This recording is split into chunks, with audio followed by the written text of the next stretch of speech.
Samedi 17 avril 1985, Le Mans, circuit Bugatti, 55 machines au départ de la plus célèbre course d'endurance du monde.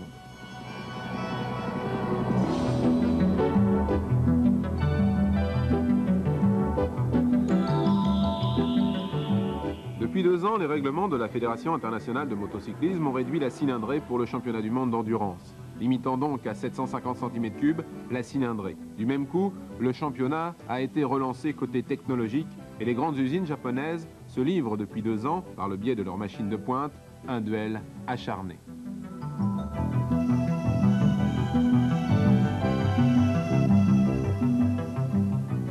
Pour la première année de nouveaux règlements, Honda a décroché le titre de champion du monde, c'était en 84.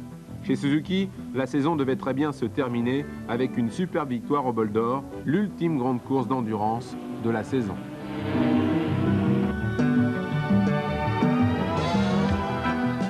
Huitième édition des 24 heures du Mans. Suzuki devait débarquer en force avec pas moins de 5 machines officielles, dont 2 confiées à Dominique Meillan, le patron du SERT.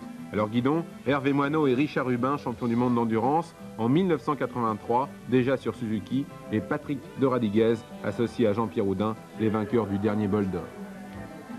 Hervé Moineau, enchanté de sa nouvelle machine, devait réaliser le meilleur temps des essais, mais c'est Richard Rubin qui devait prendre le départ sur la Suzuki numéro 3, alors que Jean-Pierre Houdin s'élançait au guidon de la machine numéro 4.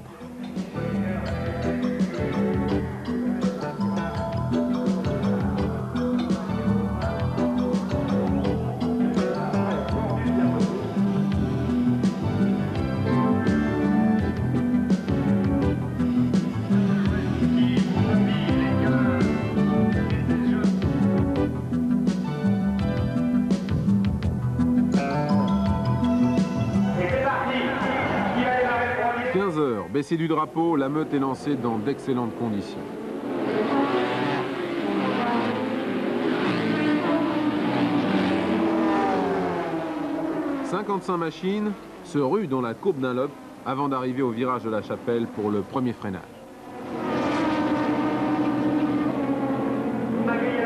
Premier passage, Dominique Sarron passe en tête devant Guy Bertin au guidon de sa Suzuki usine numéro 31. À cet instant, Guy sait qu'il dispose d'une très bonne machine, mais ne pense pas à ce qui l'attend 24 heures plus tard. Une victoire incontestable avec Guichon et Millet, avec qui il partage le guidon de la Suzuki usine. La course est partie très vite, Sarron en tête pendant 5 tours avant de laisser Coudray prendre le commandement. Guy Bertin restant dans leur roue et parvenant même à intercaler sa Suzuki entre les 2 Honda. Alors que Richard Rubin décolle dans la courbe d'un lobe. Mais comme à l'habitude, les traditionnels problèmes surviennent. Casse moteur, chute, panne diverses, changement de roue, d'allumage. En fait, face aux machines d'usine préparées au mieux et disposant d'équipes de mécaniciens efficaces et bien organisées, les privés se retrouvent bien souvent seuls et sans solution dans les stands devant leurs machines inertes.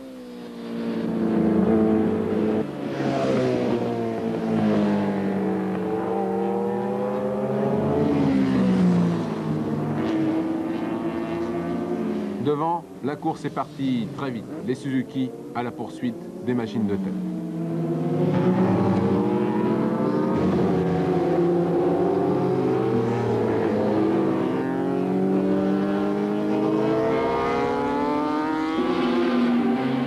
Chez Suzuki, c'est le premier relais de la machine numéro 4. Patrick de Radiguez va prendre le guidon qu'il partage avec Jean-Pierre Houdin.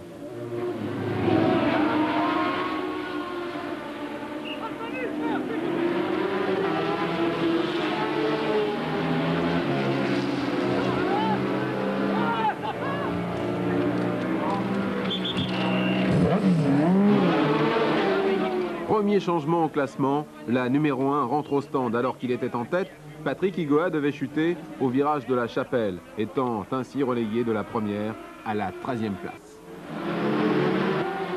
Du même coup, l'équipage Sarron, Boll, Battistini hérite du leadership.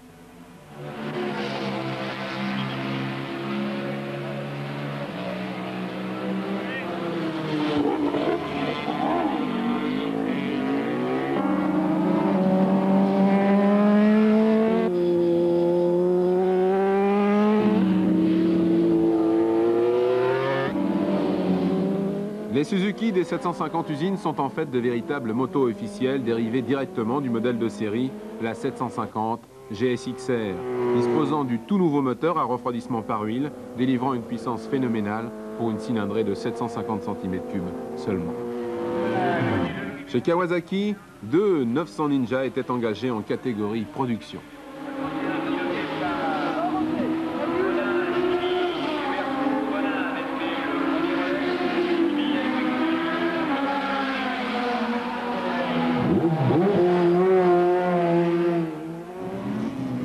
Deux Suzuki étaient confiés au SERT, mais aussi 3 autres machines, dont 2 aux mains d'équipage français Bertin, Millet et Guichon, avec une moto préparée pour l'occasion par 3 magasins de Marseille, Zone Rouge, Superbike et Moto Marseille Service, et la dernière préparée par Brancard, fidèle à Suzuki depuis de nombreuses années. La 5e machine était celle de l'équipage suédois avec Anderson, Johansson et Ivarinen.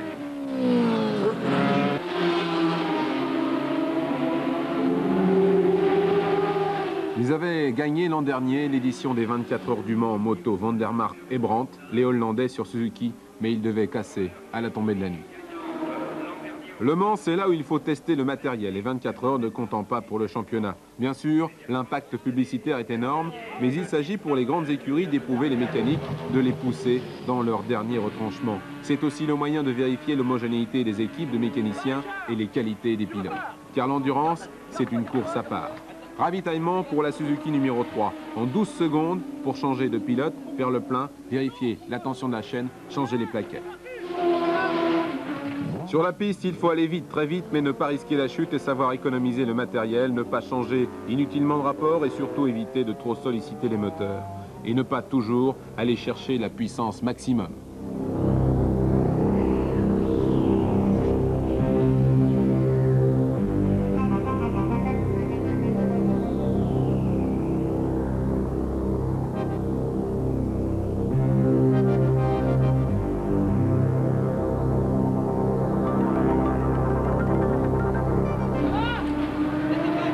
Après la 3, c'est la Suzuki numéro 4 qui ravitaille alors que Bertin se tient prêt lui aussi à prendre le relais de la Suzuki numéro 31.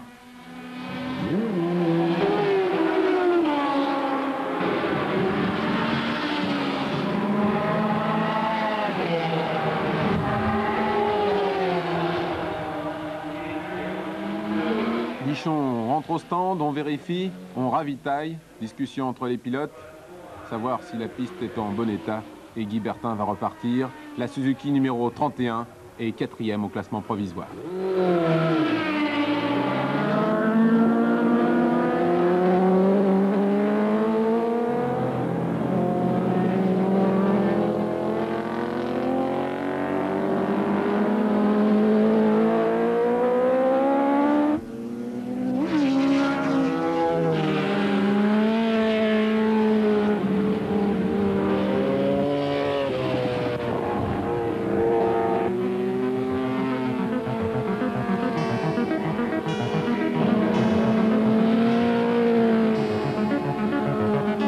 Les usines tournent comme des horloges. Il faut noter l'excellente prestation des Suzuki 750 de série. Le plus bel exemple est la performance de la numéro 37 de Basselin, Furling et Jolivet, 4e à l'arrivée, parti-cycle sans faille. La course a pris son rythme, l'endurance est lancée, la nuit tombe sur le circuit Bugatti. Les phares s'allument, la piste s'assombrit, mais le temps reste au sec, pas d'orage comme en 83 ou 84. Les machines de tête alignent les tours sans problème. Honda devant Suzuki en attente.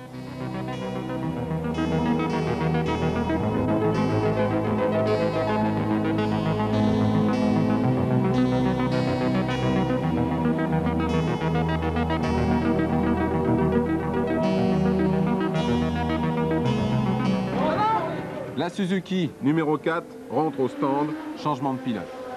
De Radiguez passe le guidon à Jean-Pierre Houdin.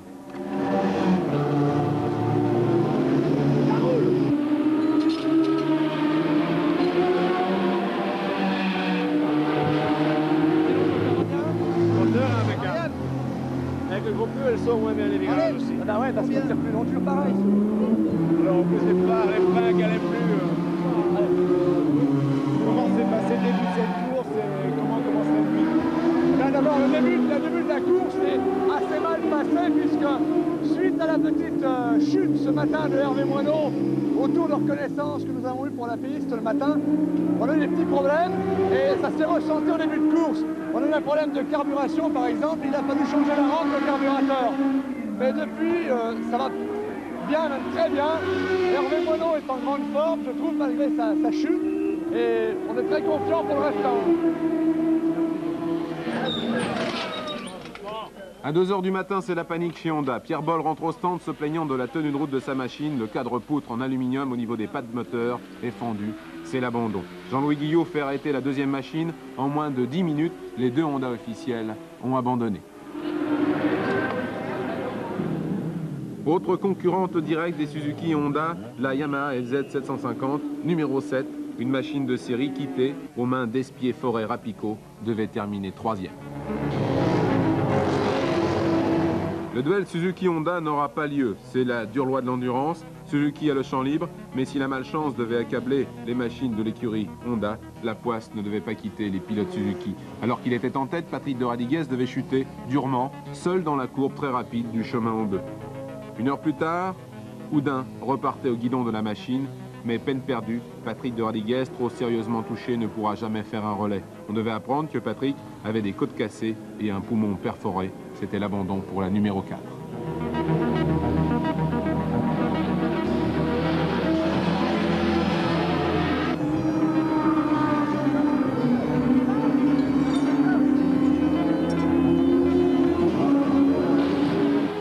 Par contre, pour la numéro 3, Dubin et Moineau, elle remonte au classement, comme nous le confirme Hervé. La course se passe assez bien maintenant, mais au début de la course, on a eu quelques problèmes avec la moto. Et puis ma chute a endommagé un petit peu la moto. Et là, actuellement, on est en train de remonter de la 25e place à la 12e place ou à la 13e place. Donc je pense, parce que c'est la moto continue à marcher comme ça, on va encore remonter, je pense.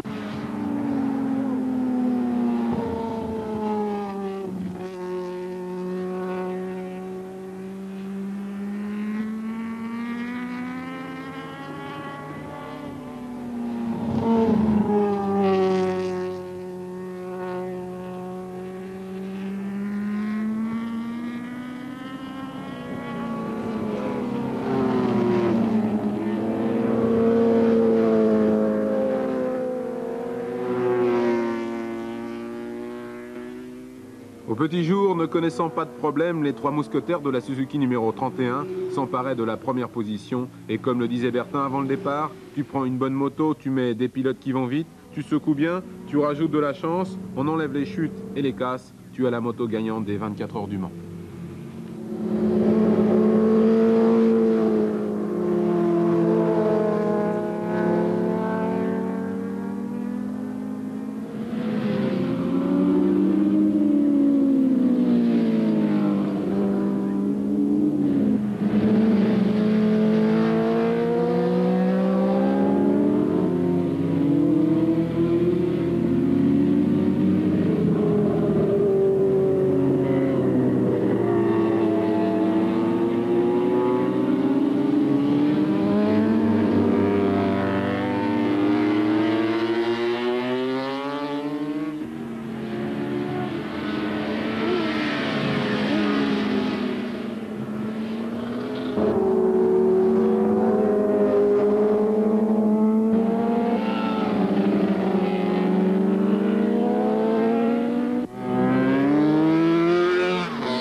C'est donc joué pour Suzuki avec 3 motos dans les 5 premières places. La Suzuki numéro 3 des champions du monde, Moineau et Hubin, ici Richard aux commandes, et la 31 des leaders avec Bertin qui aligne les tours. Relais après relais, la 31 s'envole vers la victoire avec Guy Bertin bien heureux d'avoir fait le choix Suzuki. 24 heures auparavant, Guy était persuadé qu'il disposait d'une très bonne moto, mais peut-être pas au point d'envisager une victoire face à des écuries sans doute mieux structurées. En fait, Bertin, Millet et Guichon ont prouvé l'efficacité de la toute nouvelle Suzuki 750 GSX-R, une machine redoutable dans sa version usine, puisque 2 motos officielles devaient s'octroyer les 2 premières places des 24 heures du Mans. Dernier ravitaillement pour la Suzuki numéro 3. Alors que Millet va passer le guidon à Guichon sur la Suzuki numéro 31. Allez, vas-y, vas-y.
Dernier ravitaillement pour la machine de tête.